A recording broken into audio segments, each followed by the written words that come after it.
Una vara del tronco de Isaí, y un vástago retoñará de sus raíces, y reposará sobre él el espíritu de Jehová, espíritu de sabiduría y de inteligencia, espíritu de consejo y de poder, espíritu de conocimiento y de temor de Jehová. Y le hará entender diligente en el temor de Jehová. No juzgará según la vista de sus ojos, ni arguirá por lo que oigan sus oídos, sino que juzgará con justicia a los pobres y arguirá con equidad por los mansos de la tierra, y herirá la tierra con la vara de su boca, y con el espíritu de sus labios matará al impío, y será la justicia cinto de sus lomos, y fidelidad ceñidor de su cintura, y la fidelidad ceñidor de su cintura. Amén. Hasta ahí lo dejamos. Gracias, Padre, por tu palabra. No la bendecimos porque ellas son benditas. Gracias, Señor. Gracias. Amén.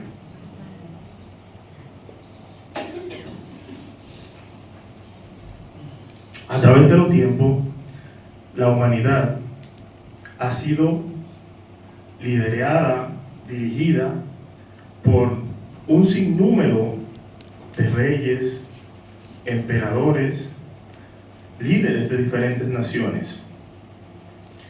Si bien nos fijamos en el Antiguo Testamento, desde que comenzó el reinado de Saúl, que fue el primer rey de Israel, dictado por el profeta Samuel a través de una revelación por Dios, vemos que Saúl fue un rey grandemente usado por Dios, ganador de muchas batallas, que mientras anduvo rectos en los pasos del Señor, el Señor siempre lo guió y siempre fue victorioso. Saúl, como muchos saben, pues este periodo de reinado no siempre fue bajo obediencia. Saúl, hubo un momento de su vida que después de obedecer al Señor y ser victorioso gracias a la cobertura que recibía del Señor, pues no obedeció el mandato directo del Señor en una misión o en algunas misiones que Él le encomendó, y eso causó que el Señor pues no le agradara. Desde ese momento Saúl fue no de buen agrado para el Señor porque le había desobedecido. Amén. No obstante, el Señor, nuestro Padre Celestial, se le revela al profeta Samuel y le muestra quién será su próximo líder o el próximo rey de Israel, que era David.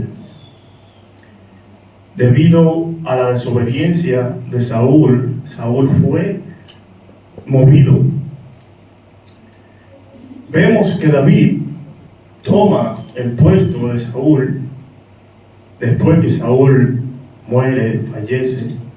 Y dice la palabra que David fue un rey muy amado por Dios, porque su corazón era constricto y humillado al Señor, un corazón muy parecido al de Dios, y a Él le agradaba esto. David también fue libertador de muchas batallas, tanto al junto de Saúl como en su reinado.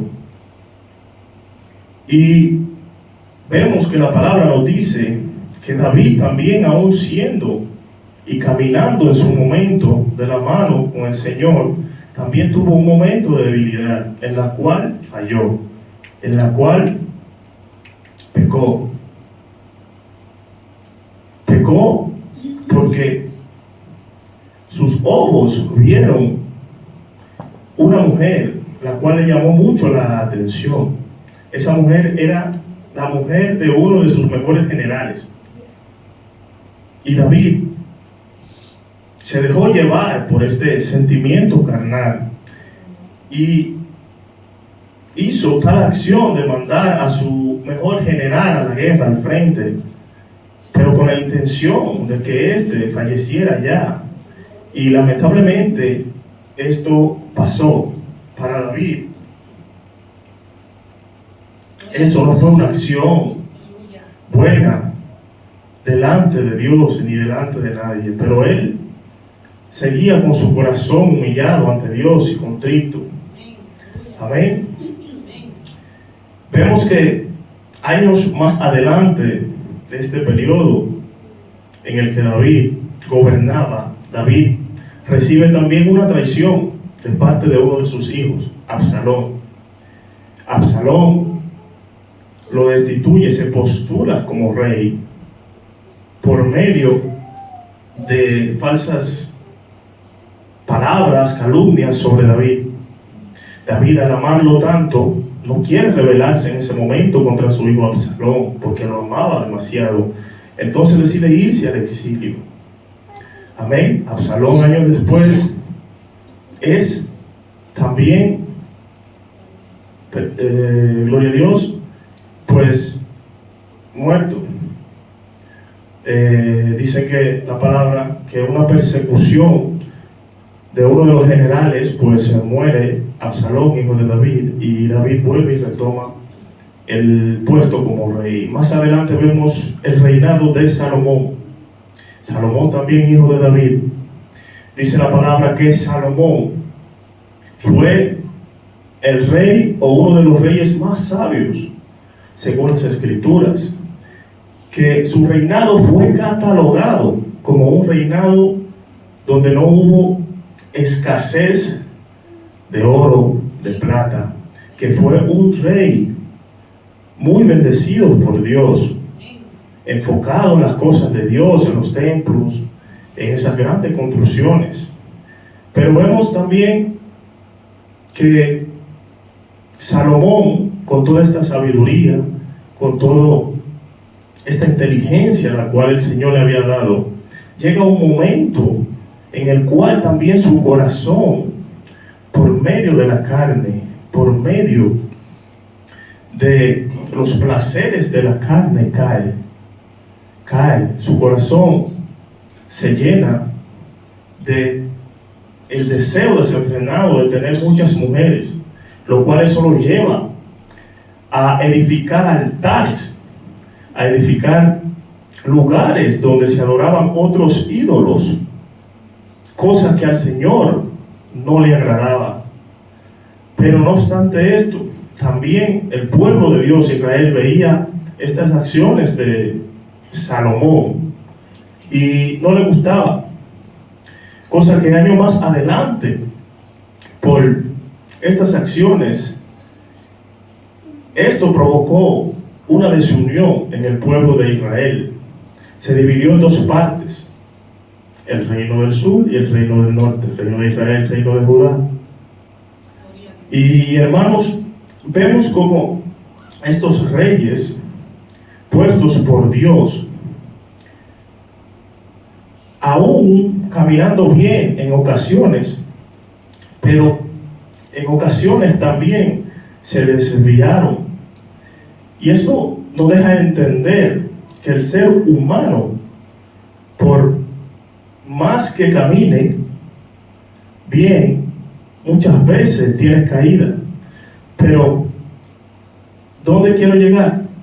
Es que los reinados del ser humano, por mejores que sean, son limitados, tienen límite, ya sea por la hora de su muerte, ya sea por el periodo en que gobiernan, o ya sea por cualquier otra cosa. Son reinados que no son eternos. Amén. Si venimos hoy en día, ya quizá no haya tantos reinos como antes, pero todavía quedan unos cuantos. Mayormente las naciones hoy se dirigen por presidentes, gobernadores, líderes, etcétera. Depende, pues, a la nación que sea. El punto es que desde el Viejo Testamento hasta ahora, la humanidad sigue arrastrando las mismas cosas de la carne, las mismas cosas que anteriormente la humanidad hacía. Gloria a Dios. Vemos que líderes de naciones tratan de vender una falsa justicia y una falsa igualdad. ¿Por qué una falsa igualdad? Una falsa justicia. Porque vemos que postulan leyes, vemos que provocan guerras, conflictos, muchas veces tratando de decirle a la humanidad que estas leyes, que estos conflictos quizás serían para lo mejor de sus naciones, dependiendo cuál dirijan. Y la realidad es que es todo una pantalla. Estos líderes, estos gobernantes, lo que buscan es satisfacer mayormente sus propios bolsillos. Amén. Pero vemos que todavía la humanidad sigue limitada a sus acciones. No son acciones del todo buenas, no se guían por las acciones buenas, son acciones negativas, acciones egoístas. Pero vemos aquí en la palabra que Isaías no habla de un vástago que retoñará de la simiente de la vid. Alguien que viene a liderar el mundo, alguien que viene con acciones diferentes, alguien que viene con una perspectiva diferente hacia la humanidad. Gloria a Dios. Alguien que gobernará con justicia, con igualdad. Una igualdad que no es a media, una igualdad que no será limitada, una justicia que no será limitada, sino que será una justicia eterna. Dice la palabra que no apartará su oído de la verdad. Este líder juzgará a cada quien como se merece. Amén. Este líder no se dejará influenciar por nada. Le dará a cada quien lo que se merece. Amén. Hermano, le he puesto como tema a esta prédica: justicia e igualdad en Cristo. Vamos a ver lo que tenemos o entendemos por justicia. Justicia es un principio moral que implica dar a cada uno lo que le corresponde. Entendemos que una persona justa es aquella que actúa con la voluntad de Dios. En la Biblia también entendemos por justicia simplemente que es recibir su merecido. Amén. Ahora, ¿qué entendemos por igualdad? Igualdad es un derecho humano fundamental que establece que todas las personas deben recibir el mismo trato, dignidad y oportunidad, sin discriminación, sexo, raza, origen, condición socioeconómica, etc. Y si somos perceptivos y vemos hoy en día lo que está pasando en el mundo, las leyes que muchas veces no nos favorecen y otras muchas veces pensamos que nos favorecen, nos damos cuenta que siempre hay una manera en la cual los líderes de las naciones siempre buscan su beneficio propio, egoísta. Pero como decía antes, Isaías nos está hablando de un líder diferente, un líder que viene a marcar la diferencia, un líder que no promulgará guerras, un líder que no será un líder injusto, sino lleno de justicia y de igualdad a total, no a medias como ahora mismo son los líderes que tenemos. No es un misterio para nadie, iglesia, que ese líder ya llegó y es nuestro Señor Jesucristo. Amén. Nuestro Señor Jesucristo llegó a la tierra, caminó con nosotros y vino a una encomienda a la cual cumplió. Esa encomienda fue morir por nosotros y darnos el privilegio de a través de Él llegar a los pies del Padre. Nuestro Señor Jesucristo vino a restaurar lo que se había perdido, la conexión entre la humanidad, entre las personas y el Padre. Gloria a Dios. Pero nuestro Señor Jesucristo, cuando culminó su labor aquí en la tierra, nuestro Señor parte a los cielos, a la diestra con el Padre. Pero parte con una promesa de retorno, de venida, que vendrá por su pueblo. Amén. ¿Cuántos quieren irse con Él? Amén. Amén. Pero entendemos que para irnos con Él hay un sacrificio que pagar. Amén. Mientras nuestro Señor anduvo en la tierra, Él enseñó la manera en la cual el Padre quiere que nosotros caminemos para que mañana, en aquel día, gloria a Dios, podamos formar parte cuando Él venga. Amén. Amén.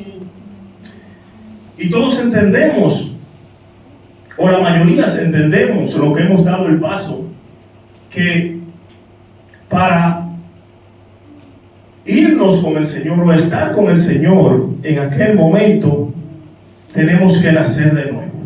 Amén. Amén. Tenemos que nacer de nuevo. En Juan 3:3 nos dice la palabra: de cierto te digo, que el que no naciere de nuevo no puede ver el reino de Dios, el reino de los cielos. Amén. Sabemos que nacer de nuevo es arrepentirse, es dejar ese hombre viejo y dejar que el nuevo, guiado por el Espíritu Santo, crezca, nazca. Amén. Pero también entendemos que en aquel día, cuando Él regrese, tenemos que nacer de nuevo, pero también ser perseverantes en Él. ¿Por qué? Porque muchas veces damos el paso, pero no somos perseverantes.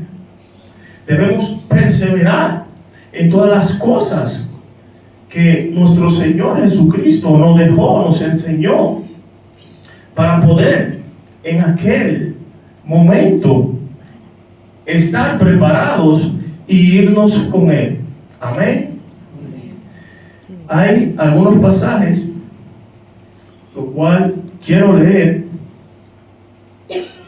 que están en Juan 11, 25 y 26. Dice: le dijo Jesús: yo soy la resurrección y la vida, y el que cree en mí, aunque esté muerto, vivirá. Y todo aquel que vive y cree en mí no morirá eternamente. ¿Crees esto? Vámonos ahora también a primera de Tesalonicenses 4. Porque el Señor mismo, dice la palabra, con voz de mando, con voz de arcángel y con trompeta de Dios, descenderá del cielo, y los muertos en Cristo resucitarán primero. Luego nosotros, los que vivimos, los que hayamos quedado, seremos arrebatados juntamente con ellos en las nubes para recibir al Señor en el aire, y así estaremos siempre con Él. Amén. Gloria a Dios. Vemos que estos versículos de la Biblia pues nos dicen de la venida de nuestro Señor Jesucristo, del retorno de nuestro Señor Jesucristo. Pero como dije antes, todos queremos pertenecer a este reino que Él está preparando para nosotros, pero tenemos un precio que pagar. Ese precio que pagar es el nacer de nuevo, el arrepentirnos de corazón y permanecer en Él hasta el día de su llegada.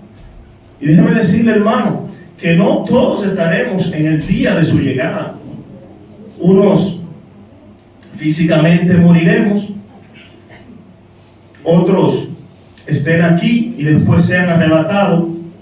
Pero el punto es que si estamos en Jesucristo, si estamos en el Señor, perseverante, bajo obediencia, nuestra muerte solo será una muerte física, siempre viviremos. Amén. Y estar en Cristo no tiene perdición, no, porque si te mueres físicamente, vivirás y serás llevado con Él en aquel día, y si Él viene, si estás vivo, después te irás con Él de igual manera. Entonces no hay perdición. Así es. Entonces lo que entendemos, hermanos, es que si queremos formar parte de aquel reino diferente, de aquel líder diferente, que fue puesto directamente por mandato de Dios, que es nuestro Señor Jesucristo, tenemos que perseverar en Él. No podemos desmayar, tenemos que seguir fiel a su palabra, fiel a sus enseñanzas. Y es que aquí hubo otra parte que me llamó la atención de esta escritura en Isaías 6 en adelante, que dice: morará el lobo con el cordero, y el leopardo con el cabrito se acostará. El becerro y el león y la bestia doméstica andarán juntos, y un niño lo pastoreará. La vaca y la osa pasarán, sus crías se echarán juntas, y el león como el buey comerá paja. Y el niño de pecho jugará sobre la cueva del áspid, y el recién detestado extenderá su mano sobre la caverna de la víbora. Vemos en el libro que Isaías hace referencia con estos animales, o sea, de diferentes especies, herbívoras, por así llamarlos, y carnívoros, o muy agresivos y pasivos, enseñándonos que en aquel reino donde reinará nuestro Señor Jesucristo, será un reino pacífico, será un reino donde no habrá violencia, donde no habrá enemistad, donde no habrá pleitos, chismes, murmuraciones, donde las personas caminarán en armonía. Todo será diferente. No habrá leyes beneficiosas para nadie. Habrá la verdadera justicia, habrá la verdadera igualdad, la cual todos queremos, pero que solo la encontraremos en nuestro Señor Jesucristo. Amén. Este reino del cual nos habla el libro de Isaías es un reino espiritual, es un reino que no tiene fecha de caducidad, es un reino, es un reinado eterno, muy diferente a todos los reinados, a todos los líderes, a todas las presidencias, a todos los gobiernos que vemos hoy en día. Amén. Queremos ir ahí, queremos andar con nuestro Señor Jesucristo, pero debemos estar velando, debemos estar preparados para en aquel día, cuando Él venga, o cuando esa muerte física vaya, no nos afecte y no nos perdamos, sino permanecer en Él para recibir todas esas maravillas que Él tiene preparado para nosotros en aquel lugar santo, en aquel lugar que nos está preparando, en el paraíso, aquel paraíso. Porque si todos vemos y analizamos, hoy en día estamos aquí, pero hay guerras, rumores de guerra, y no cesan. Todo esto tiene que acontecer, todo esto tiene que pasar. Pero Jesús vino a darte esperanza, una esperanza que depende de ti, de mí, guardarla, que depende de ti, de mí, tomarla. Amén. Un reino eterno, un reino sin injusticia, un reino con justicia plena, sin mancha, en lo que Jesús vino a preparar, quiere para ti, pero hay un precio que pagar, y ese precio es la obediencia. Debemos seguir obedeciendo a los mandatos del Señor, no desviarnos en ningún momento, porque si nos desviamos y Él no nos encuentra preparado, o no vamos sin prepararnos, muchas veces es duro decirlo, pero lo vamos a perder. No estaremos con Él en aquel paraíso de paz, de amor universal, sin fronteras, como Él tiene preparado para nosotros. Dice la palabra aquí en Isaías que Él buscará a su pueblo, a su remanente en todas las naciones, pero haciendo énfasis y hincapié a todo el que en Él crea, a todo el que naciere de nuevo, a todo aquel que lo espere preparado, que día tras día pelee las batallas que se enfrentan aquí en la tierra. Caminar con fe, aprender a perdonar, aprender a servir, aprender a dar de ese amor que Él nos ha dado. Así que, hermanos míos, queremos todos ir al paraíso, pero tenemos que pagar el precio, caminar bajo obediencia, caminar bajo los pasos que nuestro Padre Celestial quiere que demos. Dios le bendiga, Dios le guarde.